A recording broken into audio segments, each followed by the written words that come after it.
are you looking at maybe, chronic care management or, wellness visits? Where do you think the low hanging fruit there is? Gosh, I don't know exactly what the lowest hanging fruit is going to be. We're looking at all avenues. So we're working with a local provider to place a pharmacist into the clinic, Amina's type of model where we will be doing annual wellness visits, and that's one arm of it. But within the pharmacy, it's chronic care management. It's hypertension and diabetes management, and also billing MTM codes for CMRs and the types of stuff that you'll typically run through an outcomes type platform. We can do those in the pharmacy and bill our time for them. At least that's a theory, and that's what we're working with AssureRx on, is to try to prove that model that, hey, this is a viable model, trying to bill vaccines on the medical side and see, if that's a worthwhile process or if we just stick with the way we've been doing it, over time. I think there's a lot of uncertainty and unknowns in that area.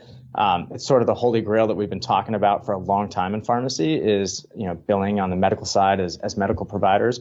And I feel like we're just on the cusp of that. We're just about there. So I'm hoping that we'll be able to start billing for these services midway through October, and we can see, what the process looks like. And it's going to be totally different, right? We're so used to F12ing something, in D.0 format, and you instantly know how bad it's going to be typically.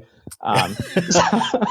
So here, right, like having that longer period of waiting and experimenting and seeing. But the way I look at it is we're already doing all of these things. It's not like I'm hiring a pharmacist to come in and paying their time and it's this really expensive experiment of seeing how it pays out. It's, we're already providing these services. So it's just a matter of trying to navigate with the payers of how we can get paid for what we're doing.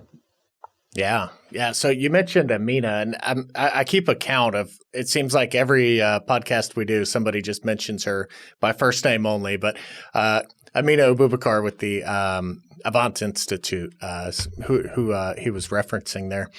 And it is interesting. I remember years ago speaking with Beverly Schaefer about provider status and how cool it was that she can, not only, record lab values or provide a point of care test, but she could actually act on that for a set of, predetermined ailments.